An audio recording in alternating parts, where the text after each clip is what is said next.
Good morning. You join me in Plymouth as I head on my way to pick up a ship in the Isle of Wight and sail it back to Plymouth. Now, as you've probably realised, that Plymouth is not the Isle of Wight, so first we have to get from Plymouth to the Isle of Wight, which involves several transport links, starting with the Mountbatten ferry. So we've arrived at the yacht haven, left the van, and now we're on our way down to the Mountbatten ferry, which hopefully I've got the right time for, before going over to the city of Plymouth, catching a train, and beginning the next leg of the journey. Somewhere over there is a lovely bay. Not that you can see it in this weather. Just a few brave souls going for a morning swim. In no wetsuits, the bad people. You can see that. The Hotel Mount B10. So I must be getting close. I think it's at the end of the ferry. At the end of the ferry? At the end of the jetty. Coming up.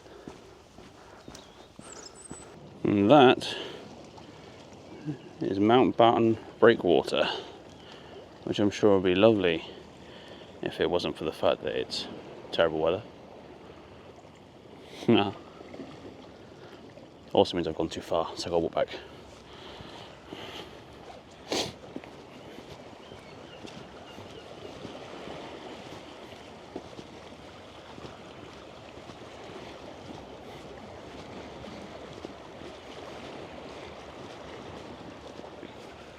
Here's something quite prominent. There must be some kind of trail. It says number 21, Rainbow. Accident to ship caused by fog. You can see why.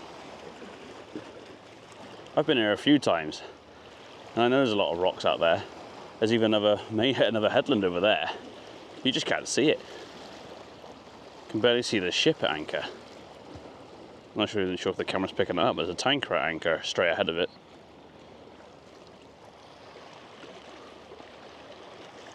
I'm not even going very far.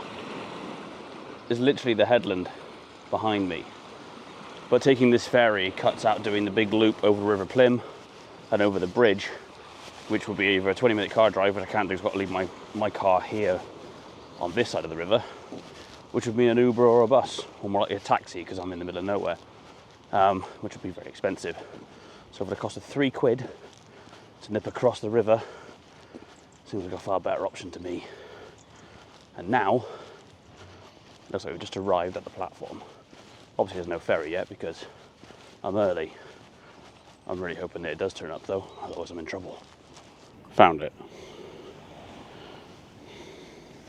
It wasn't quite where it was supposed to be, because the main pontoon apparently is broken and needed repair. So there was a little sign saying please walk around to the right 150 metres, and it brings you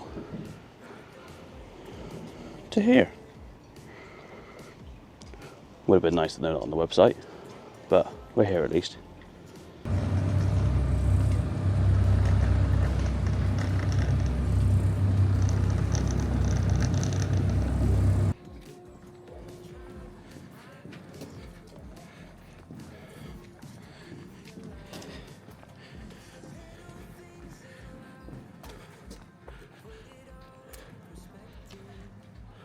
So we've made it across the ferry to the other side of Plymouth Marina. Unfortunately I wasn't allowed to show any of the ferry crossing because we had to stay down below because of choppy water and bad weather. So I didn't even see much of the crossing myself. But it was quick and easy enough. And now I've got to make it to the station. It's either a mile walk with a lot of kit or a taxi drive. So we'll see whether I find a taxi on the way. I did in fact find a taxi, and the driver was lovely. And he got me to the station.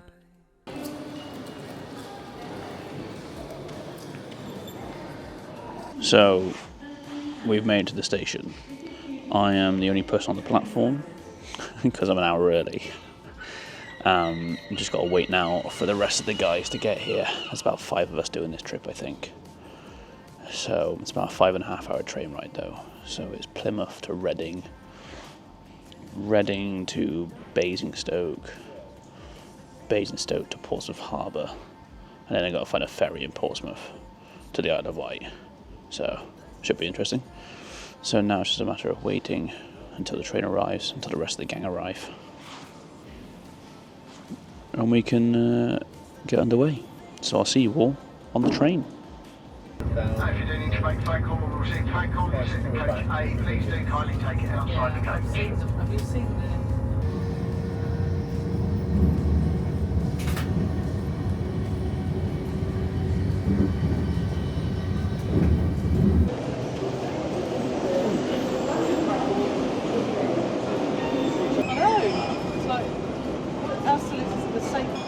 First connection done.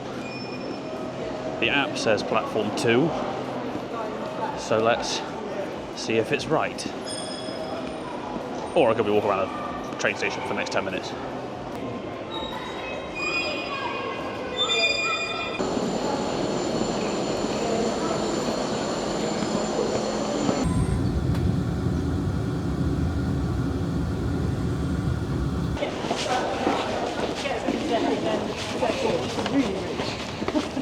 Well, that's it for the trains.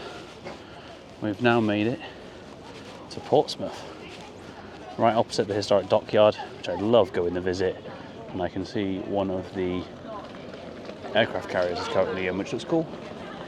But we've got one more trip to make, which is the Gosport ferry, to get across to where the ship that I'm looking for is berthed.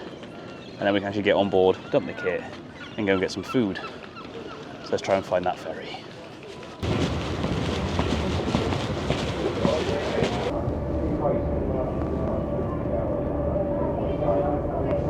So we thought we'd lost the ship, but thankfully to the Marine Tracker app you can use it to locate boats and ships, which tells us it's this way.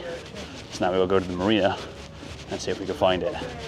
And behind me here you can see what we're on for the week, the Hemple. Thankfully not, for it is a bucket of bolts. And we've made it. This is the Johanna Lucretia. It's a 33-metre gaff-rigged brig. Say that too many times. Gaff-rigged brig, ran by the Island Trust, and it's currently over in Portsmouth. And I've come down to help sail it back to Plymouth tomorrow sometime. So let's have a little look inside and outside, and then settle down for the evening.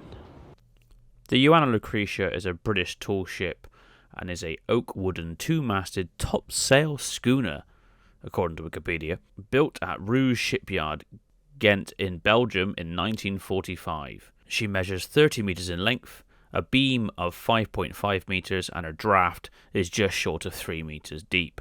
Originally built as a fishing vessel, she was never used for that purpose and was converted for recreational use in 1954.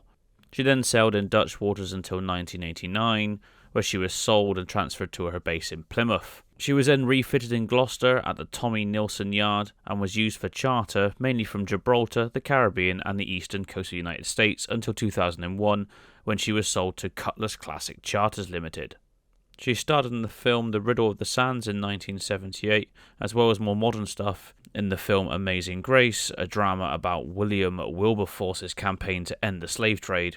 She's also starred in an Irish reality TV show called Cabin Fever, but eventually she was seized by British Waterways for non-payment of dues whilst at Gloucester Docks, which you might have seen in the news at the time. She was then purchased for private use and was to remain in Gloucester Docks during the winter of 2008-2009 while undergoing a refit, and eventually she was purchased by the Island Trust in 2018. And in this case, she had been down at the Isle of Wight taking part in the small ships race of the island. She had been sailed down by a different crew, and me and the other volunteers had come down to sail her back home to Plymouth. So the passage plan, it's pretty simple. Due to a bad weather window coming in soon, the plan is to quite simply single shot this from the Gunwharf Quay in Portsmouth to the marina in Plymouth. Now, along this route, there are two main tidal windows we need to be cautious of. The first one is exiting the Isle of Wight by the Needles. Treacherous if you get it wrong. And the second is going around Portland Bill.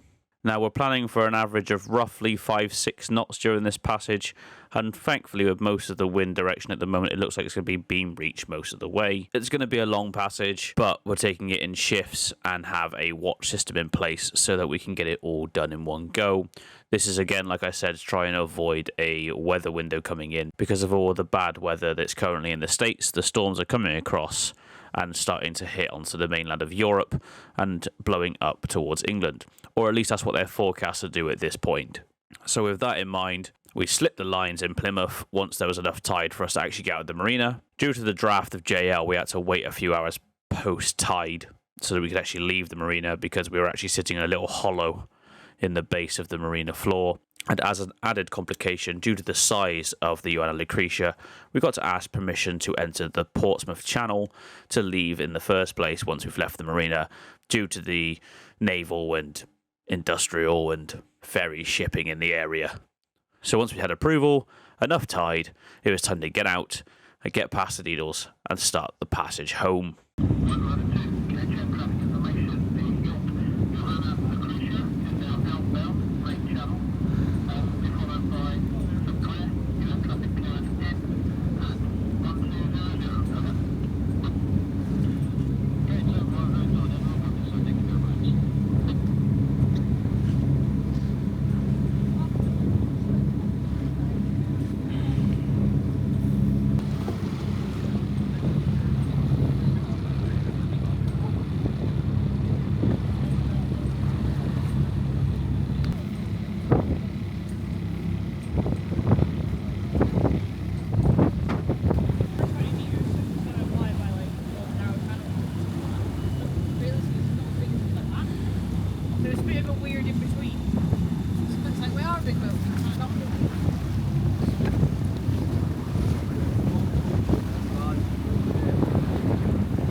So now that we're at the channel, Captain Dan has decided that we need to go for sails.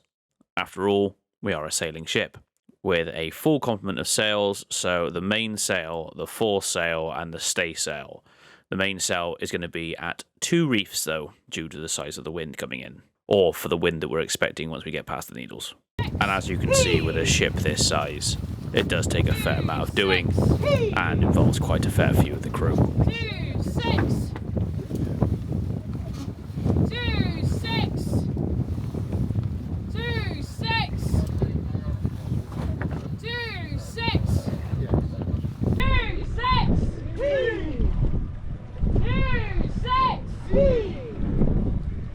2, 6. 2, 6. 2, 6. Hold on the peak. 2, 6. 2, 6. 2, 6.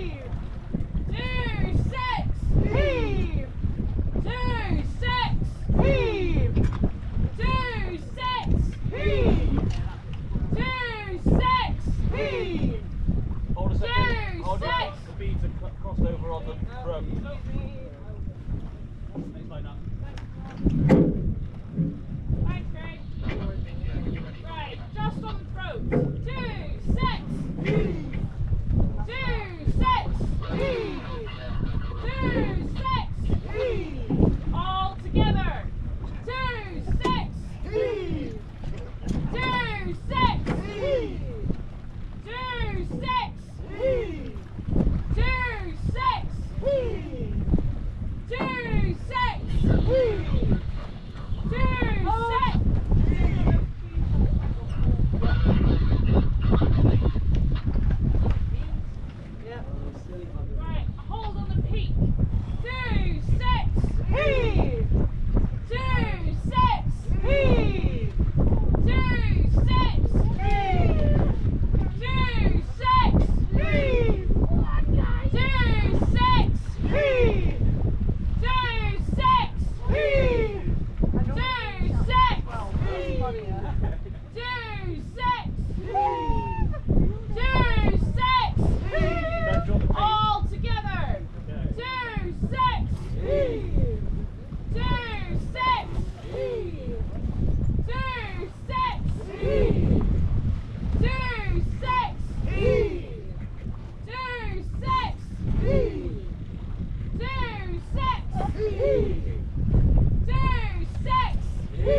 by the bottom, that's not. Oh, it is. It is actually.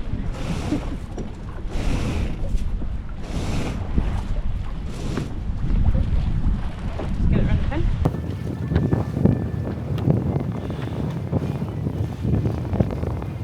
So with the sails up, it was time to enjoy the nice sail down the Solent towards the Needles.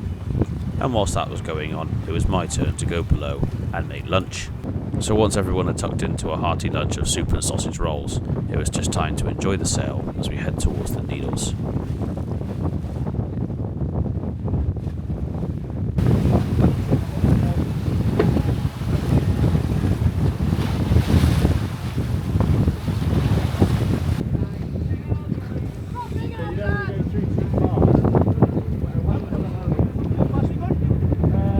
As I took my camera, here's a couple I got of the lighthouses we went past, and it was at this point that the sea state began to drastically change.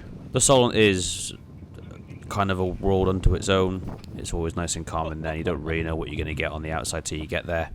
As it happened, what greeted us at the Needles, although we got the right tide window, was a lot of waves, as you can see here.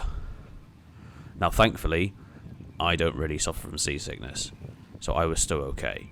However, the same can't be said for some of the crew, bless them, who then had to start going towards the edge of the rails to bring up all my hard work from lunch.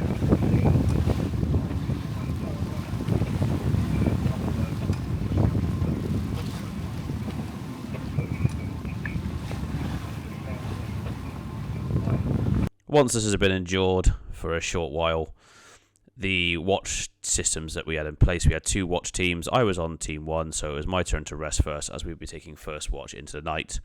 At this point, I went below with my watch in an attempt to try and get some rest. Now, I was in the cabin at the bow of the ship, right at the front, so I was getting pretty much the full brunt of these waves. Even with that, I managed to get some rest. What I wasn't aware of at this point was what would await me when I woke back up and came back on deck, and what disaster had befallen us all. Coming up in part 2, the weather forces a change. I find a tank, and a dinghy becomes a jet ski. Thank you for watching, and we'll see you on the next one as we continue our sail from the Isle of Wight, well, Portsmouth, back to Plymouth Harbour. See you there.